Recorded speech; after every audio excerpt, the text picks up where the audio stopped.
సభకు నమస్కారం అండి.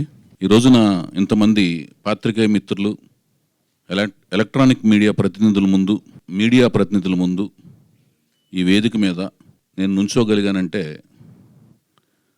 అది నా దైవం కింద భావించే నందమూరి తారక రామారావు గారి దివ్యమోహన రూపం చలువ అన్నమాట. ఆయన దివ్యమోహన రూపం నన్ను సినిమా వైపు నడిపించింది, ఆకర్షితుడిని చేసింది, నడిపించింది. సినిమా అంటే పిచ్చి పట్టేటి చేసింది. సినిమా రంగంలోకి పార్టిసిపేట్ అయ్యేటట్టుగా అంటే భాగస్వామ్యం అయ్యేటట్లుగా ఆ పిచ్చిని పరాకాష్ఠ వైపు నడిపించింది, సినిమా రంగంలోకి తీసుకొచ్చేటట్టు చేసింది. వచ్చిన తర్వాత అసిస్టెంట్గా, అసోసియేట్గా, కో డైరెక్టర్గా, దర్శకుడిగా, అలా తర్వాత తదుపరి నిర్మాతగా, అలా అంచెలంచెలుగా ఎదిగి ఎన్ని అంటే ఎగ్జిబిటర్గా, కో డైరెక్టర్గా, అదే మన ఎగ్జిబిటర్గా, పంపిణీదారుడుగా ఎన్ని శాఖలు నిర్వర్తిస్తూ ఎదిగినా కూడా ఇప్పటికీ నేను ఎన్టీ రామారావు గారి వీరాభిమానిని అని చెప్పుకోవడంలోనే నాకు ఆనందము, ఆ సంతోషము, ఆ గర్వంగా ఫీల్ అవుతుంటాను. ఆయన మాకు చాలా గొప్ప ఆస్తిని పంచాడు.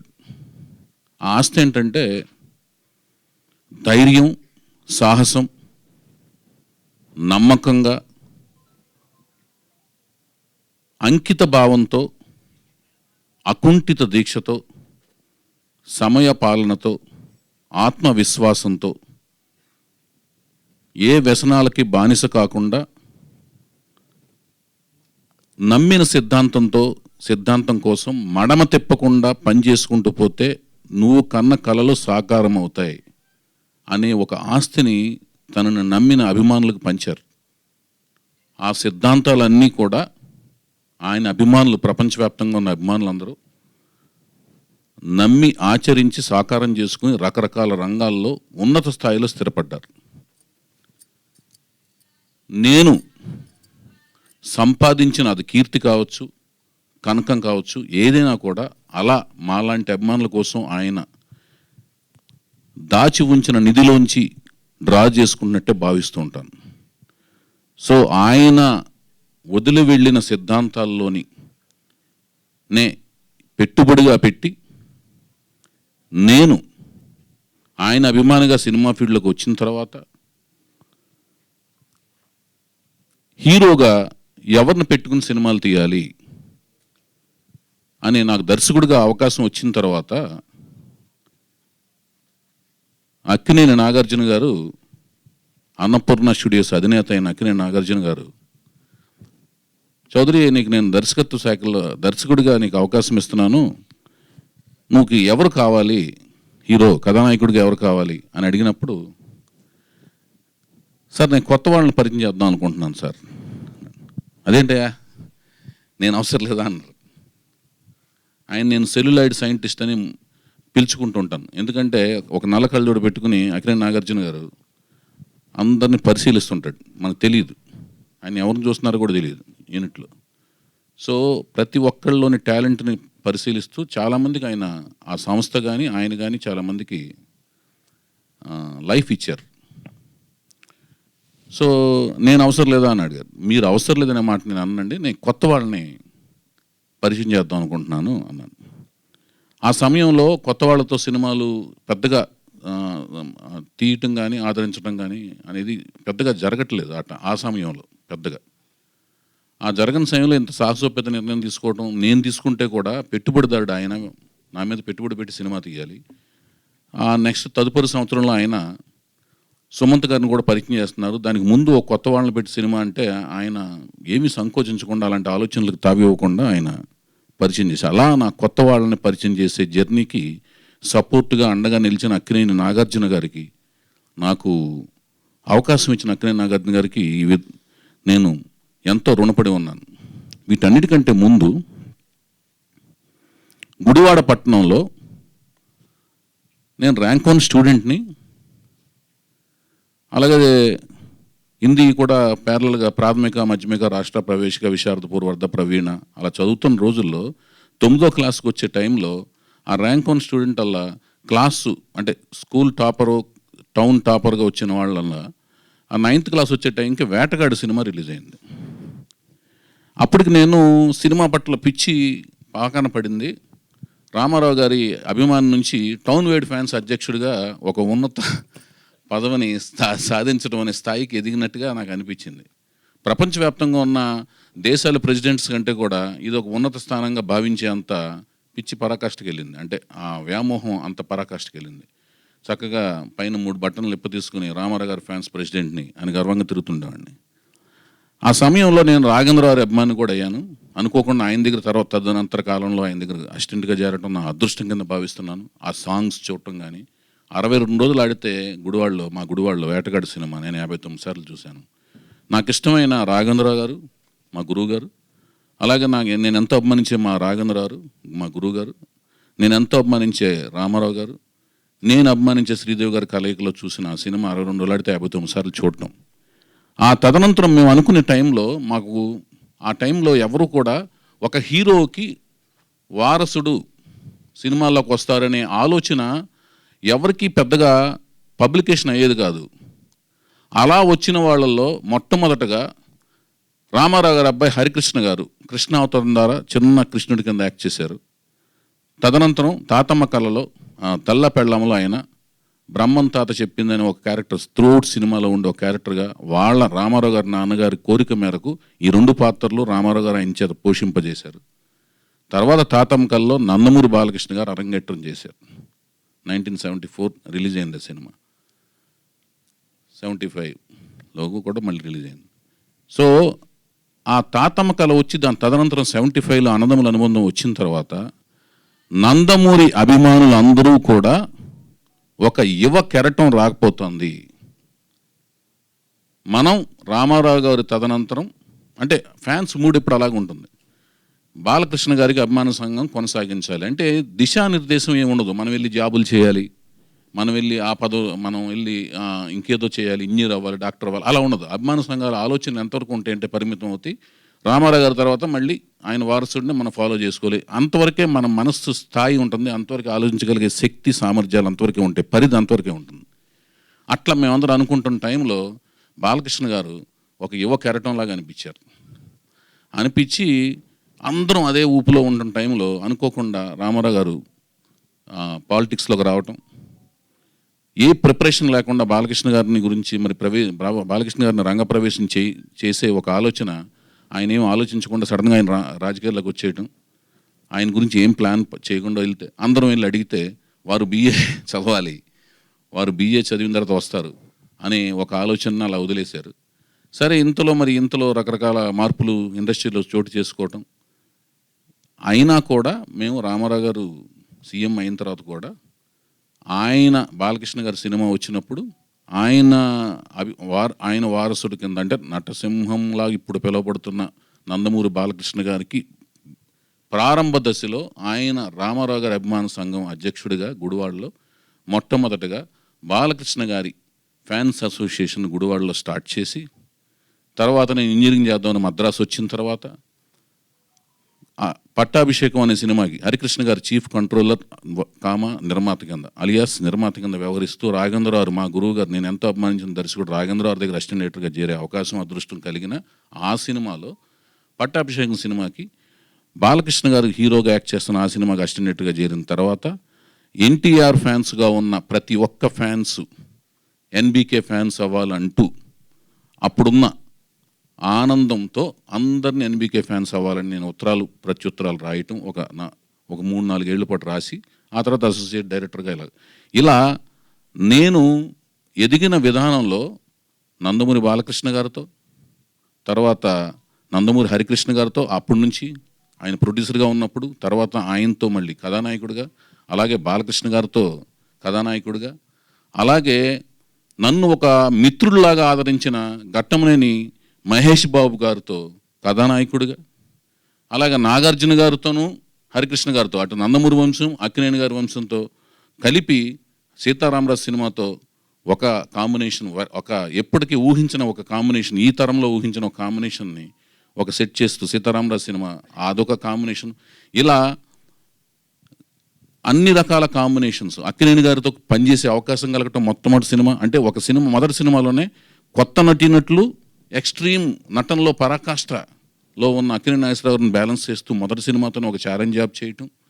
ఇలా వెళ్ళే ప్రాసెస్లో వస్తున్నప్పుడు మళ్ళీ నేను ఆదిత్యవం అంకితలను పరిచయం చేయటం, రెండో సినిమా, రెండో జంట కింద దేవదాస్ సినిమాతో ఆ టైటిల్తో అమెరికాలో షూటింగ్లు జరుగుతుంటే, అమెరికాలో షూటింగ్లు చేస్తే సినిమాలు, తెలుగు సినిమాలు ఫ్లాప్ అవుతాయి అనుకుంటుంటే దానికి ఎదురీది వెళ్ళి అమెరికాలో షూటింగ్ చేసి అనుకోకుండా అఖండ విజయాన్ని సాధించడం ఎంతో కష్టపడి. దాని తర్వాత మళ్ళీ సాయి ధరమ్ తేజ్, మెగాస్టార్ పవర్ స్టార్ల మేనలుడు, ఆయన్ని పరిచయం చేసి, సాయి ధరమ్ తేజ్ని పరిచయం చేసే అదృష్టం కలగటం. ఇలా కంటిన్యూగా జంటలను పరిచయం చేసే నా దృష్టిలో నెక్స్ట్ ఎవరిని పరిచయం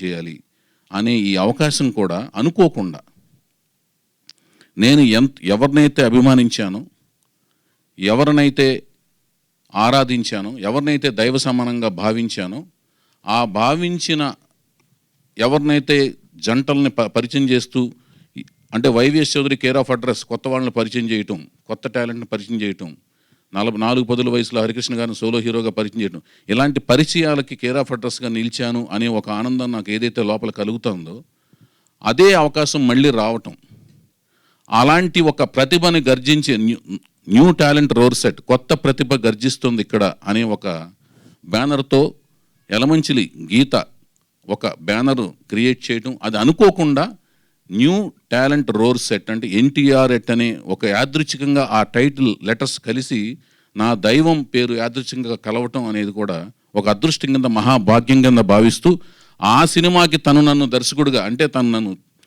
ఎలాగో ఎన్నుకోక తప్పదు మరి, ఎందుకంటే నా కష్టం అంతా నేను ఎంత కూలీ నెంబర్ 1 తనకు తెలుసు కాబట్టి. అంటే మరి జీతం ఇస్తావా, నాకు ఏమిస్తుందో ఏం తెలియదు.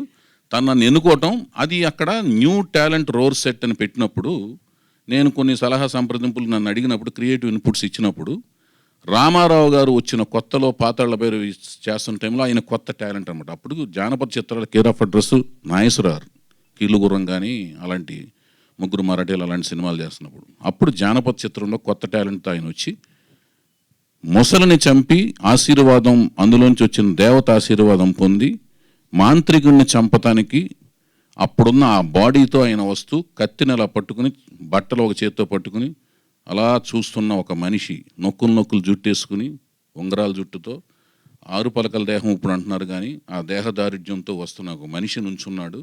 కింద అహమస్మి యోధ, నేను ఒక యోధుడిని, నేను ఒక పోరాట యోధుడిని, ఐఎమ్ ఏ ఫైటర్ అన్న ఒక క్యాప్షన్తో ఎన్టీఆర్ ఎట్ కొత్త ప్రతిభ ఇక్కడ గర్జిస్తుందని ఒక బ్యానర్తో నన్ను దర్శకుడిగా, కేవలం దర్శకుడిగా, కథా స్క్రీన్ ప్లే దర్శకత్వం ఎన్నుకోవటం అనేది నా అదృష్టం కింద భావిస్తూ, దీనికి కొత్త ప్రతిభ ఎవరిని ఎన్నుకోవాలి అనే ఆలోచన వచ్చినప్పుడు, ఇప్పుడు ఇది మీరంతా వెయిట్ చేస్తుంది, ఆ పేరు ఎవరు, ఆ వ్యక్తి ఎవరు, ఇంతటి ఒక చరిత్ర. అంటే నేను ఇంతమంది జంటలను పరిచయం చేశాను, ఎవరిని పరిచయం చేస్తాము, ఇంతకాలం వెయిట్ చేస్తున్నాను. యాక్చువల్గా ఇందాక నుంచి నా మిత్రులందరూ, పాత్రిక మిత్రులు చాలా సన్నిహితంగా స్నేహితులు, ఎప్పుడు కలుస్తుంటాం, మన ఐమాక్స్లో కలుస్తుంటాం, మీ అందరు నాకు సోదరులు లాంటి వాళ్ళే. కొంతమంది మద్రాసు నుంచి పరిచయం వాళ్ళు, కొంతమంది హైదరాబాద్ నుంచి పరిచయం వాళ్ళు, వాళ్ళందరూ కూడా భయ్యా ఎన్నాళ్ళకని కొంతమంది, ఎన్నాళ్ళలో వేచిన ఉదయం అని కొంతమంది సరదాగా నన్ను పలకరిస్తుంటే నాకు ఆనందంగా అనిపించింది. సరే, నేను నెమ్మదిగానే, మామూలుగా అయితేనే నేను చాలా గ్యాపులు తీసుకుని సినిమాలు తీస్తుంటాను, అదేం కాదు. జనరల్గా గ్యాప్ అనేది వస్తుంటాయి కానీ తీసుకోవాలని ఎవరికి ఉండదు, కారణాలు అనేక ఉంటాయి. నేచర్లోనే ఎత్తుపల్లాలు ఉంటాయి, సృష్టిలోనే ఉంది, ప్రకృతిలోనే ఎత్తుపల్లాలు ఉంటాయి. ఇప్పుడు ఆ ఎవరు అనుకునే దాంట్లో నాకు అసలు నచ్చడం అనేది చాలా టైం పడుతుంటుంది, రకరకాలుగా ఆప్షన్స్ అన్నీ మారుతూ వచ్చినాయి. అలాంటి వంశంలోంచే ఒక వ్యక్తిని కలవాల్సిన పరిస్థితి అనేది దేవుడు లలాట లిఖితం అనేది ఊరిని అనరు, అది రకరకాల ఆప్షన్స్లోంచి అలా జంపోదు వచ్చి తారసపడే ప్రాసెస్లో తుమ్మల ప్రసన్న కుమార్ గారు నేను రకరకాలుగా ఆలోచిస్తున్న టైంలో నేను మా గుడివాడలో, నేను సత్యనాపురం అయితే పక్క 4వ సందులో తుమ్మల ప్రసన్న కుమార్ గారు ఉంటారు. ఆయన మా సంస్థ మేము స్థాపించిన కాడి నుంచి, అప్పుడు బొమ్మరిల్లు వారి సంస్థ స్థాపించిన కాడి నుంచి ప్రతి విషయంలో మాకు వెన్నుముకలాగా ఉండి మమ్మల్ని నడిపిస్తూ ఉండే ఒక డ్రైవింగ్ ఫోర్స్ లాంటి ఆయన నాకు తెలియదు. అంటే నేను అనుకునే ఒక వ్యక్తి, ఇప్పుడు నేను ఎవరైతే ఫైనల్ ఖరారు చేసుకున్నానో ఆ వ్యక్తి గురించి నాకు తెలియదు.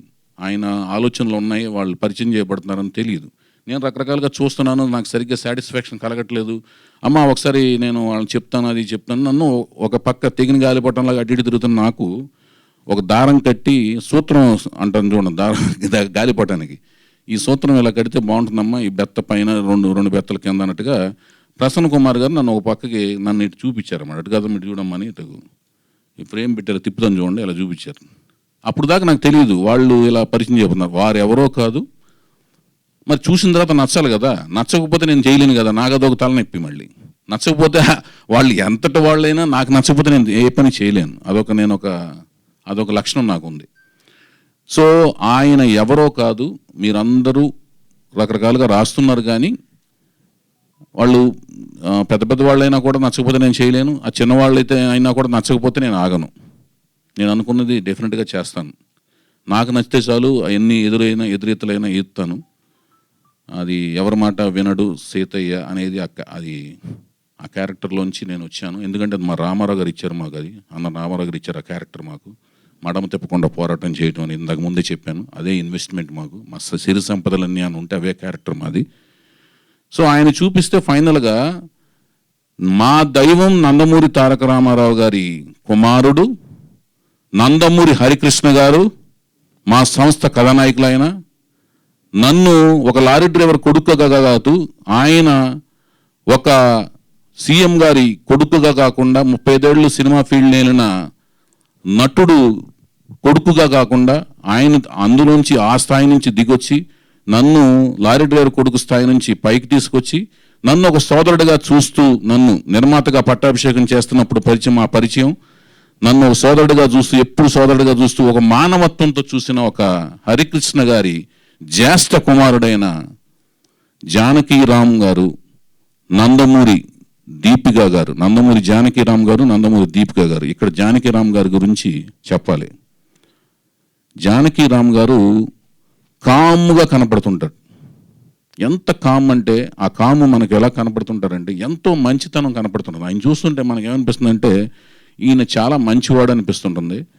ఆయనకి వాళ్ళ దంపతులు అంత మంచివాడులా కనపడే జానకీరామ్ గారి నందమూరి దీపికా నందమూరి గారి తనయుడు, జ్యేష్ఠ తనయుడు. అంటే రామారావు గారి కొడుకు హరికృష్ణ గారు, హరికృష్ణ గారి కొడుకు జానకీరామ్ గారు, జానకీరామ్ గారి కొడుకు అంటే 4వ తరం కొడుకు హరికృష్ణ గారు, 3వ తరం జానకీరామ్ గారు, 4వ తరం తాలూకు రామారావు గారు నందమూరి 4వ తరం వారిని నేను పరిచయం చేసే అవకాశం నాకు కలగటం అనేది నేను మహాభాగ్యం కింద ఫీల్ అవుతున్నాను. నన్ను అటువైపు నడిపించిన తర్వాత నాకు నచ్చే అదృష్టాన్ని రామారావు గారు కల్పించారు, హరికృష్ణ గారు కల్పించారు, జానకీరామ్ గారు కల్పించారు, నేను ఫీల్ అవుతున్నాను.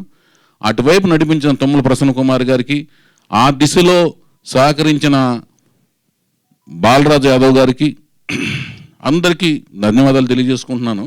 ఆయన మరెవరో కాదు, అనుకోకుండా ఆ జానకీరామ్ గారు ఏ కళ అయితే కన్నాడో తన కొడుకు జ్యేష్ఠ కుమారుడికి పుట్టినప్పుడే నందమూరి తారక రామారావు అని ఆయనకి పేరు పెడతాం జరిగింది.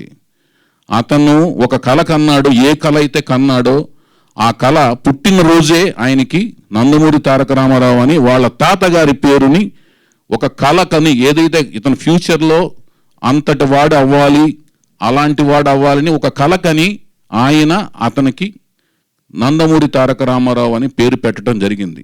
ఆ కళ అయితే కన్నాడు. ఆయన పెద్ద టైంకి ఆయన లేరు, వాళ్ళ తాతగారు లేరు, ముత్తాతగారు లేరు.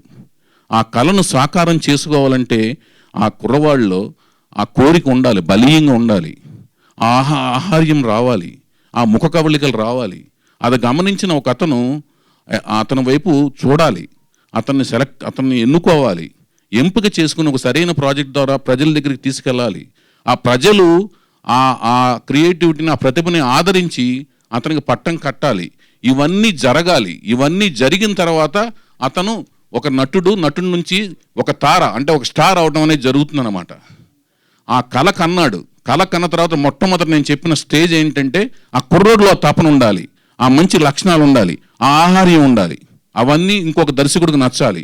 ఆ దర్శకుడు అంతకుముందు ఇలాంటివన్నీ చేసి ఉండాలి, మంచి సబ్జెక్ట్ దొరకాలి. అవన్నీ కుదిరిని కుర్రవాడు మంచి లక్షణాలు ఉన్నాయి, వ్యసనాలు ఏమీ లేవు, మంచి కళ్ళు, చారిడేస్ కళ్ళని వర్ణిస్తాం కానీ పెద్ద కళ్ళు అనమాట, చక్కటి కనుబొమ్మలు, నవ్వితే చాలు ఆ నవ్వుకు పడిపోతారు. అట్లా ఉంటాడు ఆ కుర్రాడు. 5 అడుగుల 10 నుంచి 11 అంగుళాల మధ్యలో ఉంటాడు. మంచి దేహదారుఢ్యం, ద్రవిడియన్లా ఉంటాడు. చాలా బాగుంటాడు కుర్రాడు. ప్రసన్న గారికి మనసులోనే అమ్మయ్య అనుకున్నాను. తొమ్మల ప్రసన్న గారికి, ఆ బాలరాజు యాదవ్ గారికి అమ్మయ్య దండాలి బాబు అనుకున్నాను. 4వ తరాన్ని రామారావు గారు అంటే ఈ నందమూరి తారక రామారావు అనే పేరుని 4వ తరం వరకు అంటే ఇంకొన్ని ఏళ్ల పాటు కొనసాగించేందుకు దేవుడు, కాలము, ప్రకృతి శాసిస్తోంది అనే ఒక ఫీలింగ్ నాకు మనసులో కలిగింది. అభిమానులకి ఒక ఆనందకరమైన వార్తలాగా నేను ఫీల్ అయ్యాను. నందమూరి వంశాన్ని అభిమానించే అభిమానులకి చక్కటి ప్రవర్తన బాగుంది, నడవడిక బాగుంది.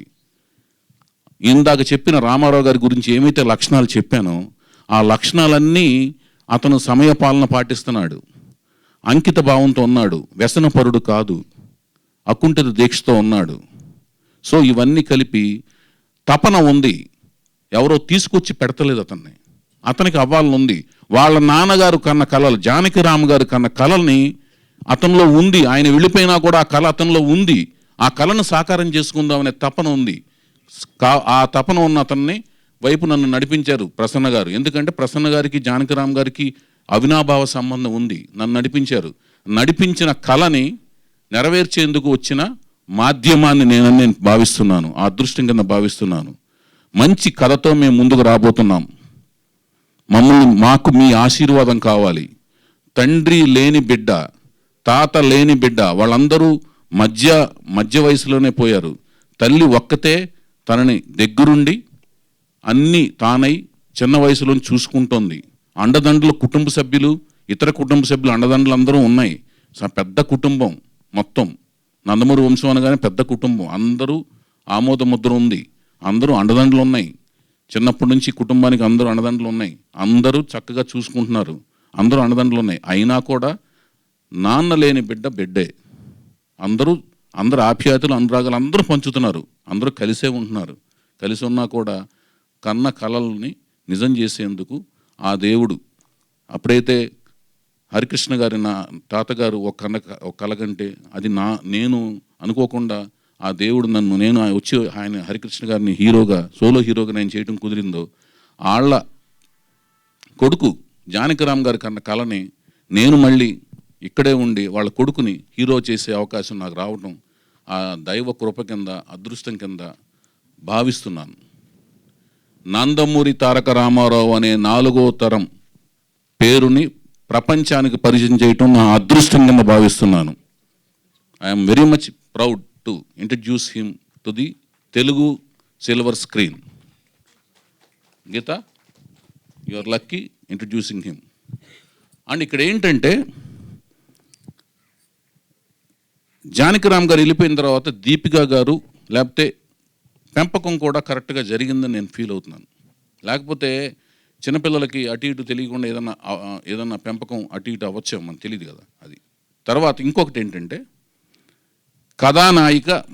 కథానాయకుడు వరకు అయ్యింది, కథానాయకును కూడా పరిచయం చేయాలి మేము. ప్రతిసారి నేను ఇప్పటి వరకు పరిచయం చేసిన కథానాయకులంతా ముంబై వెళ్ళారు. నాకు ముంబై అంటే అన్ని భాషలు దేశంలో ఉన్నవే, అన్ని భాషలకి ఆదరణ ఉండాలి. మనం అక్కడికి వెళ్ళి మన ప్రతిభను చాటుతున్నాం, వాళ్ళు మన ఆదరిస్తున్నారు, వాళ్ళు ఇక్కడికి వస్తున్నారు, వాళ్ళని మనం ఆదరిస్తున్నాం. అందరం ఒకటి, అందరం భారతీయులమే. కానీ ఈసారి నేను ఒక తెలుగు అమ్మాయిని, ఇంతమంది బొంబాయి వెళ్ళి నార్త్ ఇండియన్ అమ్మాయిలను పరిచయం చేశాను. ఈసారి డెఫినెట్గా తెలుగు అమ్మాయినే పరిచయం చేయాలని ఎప్పుడోంచి కళ్ళకు అంటున్నాను. ఆ కళలకు తగ్గట్టుగా ఒక మంచి తెలుగు అమ్మాయి కూడా నా కంట్లో పడింది. చాలా అద్భుతంగా ఉంటుంది అమ్మాయి. చక్కటి ముఖ కవళికలు, చక్కటి తెలుగుదనం, చక్కటి అందమైన ఫీచర్స్, మంచి కళ్ళు, చక్కటి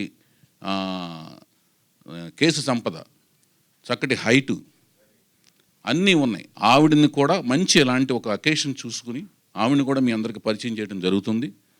ఈ అకేషన్ ఓన్లీ నందమూరి తారక రామారావు గారికి కోసం, ఆ పేరుని పరిచయం చేయడం కోసం. అతను ఎవరో కాదు, మా రామారావు గారి ముని మనవడు, మా హరికృష్ణ గారి మనవడు. అది ఈ రోజున ఇంతకుముందు నేను చెప్తున్నా మా యువరత్న నటరత్న వారసుడు, నటవారసుడు యువరత్న బర్త్డే రోజు, జన్మదినం రోజున అనుకోకుండా ఈ రోజున మేము ఇది ఆయనకి పండగ రోజైన ఈ రోజున, జన్మదిన రోజున ఈ విశేషాన్ని మేము ప్రకటింపజేసుకోవటం అనేది మా అదృష్టం కింద భావిస్తున్నాము. నందమూరి తారక రామారావు మా సినిమా హీరో. మా సినిమా అంటే నేను దర్శకత్వంలో చేయబోతున్నా. మా యలమంచిలి గీత ప్రొడ్యూసర్గా వ్యవహరిస్తున్నా. తనని వెనక నుంచి నడిపిస్తున్న అమెరికా ఫైనాన్షియర్స్ అండదండలతో నిర్మాతలు, ఈ నిర్మాతగా వ్యవహరిస్తున్న ఈవిడికి అమెరికా నుంచి అండదండలు ఇస్తున్న చాలామంది శ్రేయోభిలాషుల సన్నిహితులు వాళ్ళ యొక్క అండదండలతో నడిపిస్తున్న ఎగ్జిక్యూటివ్ ప్రొడ్యూసర్ ఎవరు? రమేష్ అత్తిలి గారండి ఈ మూవీకి ఎగ్జిక్యూటివ్ ప్రొడ్యూసర్. మా సన్నిహితులు, స్నేహితులు, శ్రేయోభిలాషులు అందరి అండదండతో మీ మూవీని మా ఫస్ట్ ప్రొడక్షన్ స్టార్ట్ చేయబోతున్నామండి. మీ అందరి ఆశీస్సులు ఉంటాయని మేము పూర్తిగా నమ్ముతున్నాం. Thank you. ఇదమ్మాన్ గారు, దిస్ ఈజ్ వాట్ ఇప్పుడు.